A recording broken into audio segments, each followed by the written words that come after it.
নবী সাল্লাল্লাহু আলাইহি ওয়াসাল্লাম কি হুজুরদের নবী না আপনার নবী? কথা বলেন, উত্তর দেন। নবী সাল্লাল্লাহু আলাইহি ওয়াসাল্লাম কি হুজুরদের নবী না আপনার নবী? তাহলে আপনার মধ্যে তার সুন্নাত থাকবে না কেন? আপনার চেহারায় দাড়ি নাই কেন?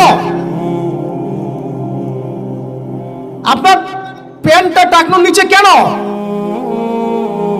কেন আপনি নবী সাল্লাল্লাহু আলাইহি ওয়াসাল্লামের জীবনী সারা জীবনও একবার পড়ে দেখতে পারলেন না? নবী সাল্লাল্লাহু আলাইহি ওয়াসাল্লাম 23 বছর আপনার আমার জন্য কষ্ট করেছেন, মানুষের মার খেয়েছেন, গাল খেয়েছেন, তাকে 15 বার হত্যা করার চেষ্টা করা হয়েছে, তাকে দেশ থেকে বের করে দেওয়া হয়েছে, গলায় দড়ি পেঁচিয়ে টান দেওয়া হয়েছে, পিঠের মধ্যে উটের নাড়ি ভুঁড়ি চাপানো হয়েছে, দাঁত ঘুষি মেরে দাঁত ফেলে দেওয়া হয়েছে, মাথা ফাটিয়ে দেওয়া হয়েছে, পা ভেঙে দেওয়া হয়েছে। কাদের জন্য? তার জন্য। তা আপনি আমি কেন তার জীবনী পড়ে দেখলাম না কখনো? কেন আপনার চেহারায় দাড়ি থাকবে না, আমার চেহারা দাড়ি থাকবে না? কেন আমাদের প্যান্ট টাকনোর নিচে উপরে থাকবে না? কেন আমাদের কথাবার্তা, চাল চলন, খাওয়া দাওয়া, ইস্তেঞ্জা করা, নামাজ পড়া, প্রতিটা অ্যাক্টিভিটি সুন্নাহ মাফিক কেন হবে না? এটা আপনাকে হুজুরকে শেখাতে হবে কেন?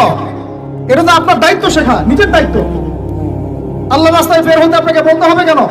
নিজের তাগাদা থেকে আপনি বের হবেন। হুজুররা কবরে যাবে, আপনি যাবেন না? উত্তর দেন। হুজুররা, তোমরা উত্তর দাও, ছেলেরা, ইয়াং জেনারেশন, তোমরা যারা আছো, হুজুররা কবরে যাবে, আমরা যাব না? হুজুরদের নবী মুহাম্মদ সাল্লাল্লাহু আলাইহি ওয়াসাল্লাম আমাদের নবী নন?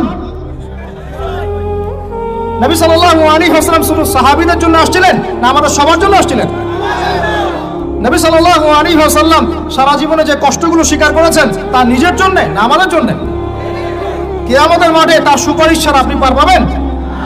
তাহলে আপনাকে সুন্নাত কেন শেখাতে হবে? কেন আপনাকে মেসি নেইমারের হিস্ট্রি পড়াতে হয় না? আপনি তো নিজেই জানেন। কেন আপনাকে এই নায়ক নায়িকাদের হিস্ট্রি পড়াতে হয় না? আপনি নিজেই জানেন, খোঁজ খবর নেন। কিন্তু মুহাম্মদ সাল্লাল্লাহু আলাইহি ওয়াসাল্লাম সম্পর্কে এত গাফেল কেন? সুন্নাত না জানলে বেদাত চিনবেন কিভাবে? সুন্নাত চিনলে পরে তো বেদাত চেনা যাবে যে এগুলো সুন্নাত, এগুলোর বাইরের গুলো বেদাত। তখন তো বেদাতের আলাদা করে সংজ্ঞা আপনাকে শেখাতেই হয় না। মুসলিম পরিবারে জন্ম নিয়েও তাওহীদ চিনতে পারছি না, শিরকের মধ্যে লিপ্ত আছে। সুন্নাত চিনতে পারছি না, বেদাতে লিপ্ত আছে।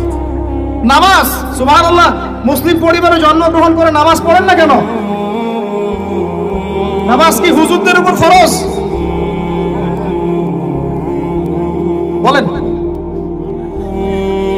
আপনার বয়স কি 10 বছরের নিচে? তাহলে আপনি নামাজ পড়েন না কেন? ফরজ মানে কি? আপনি ইচ্ছা হইলে করলেন, ইচ্ছা হইলে করবেন না, নাকি? এটা ফরজ?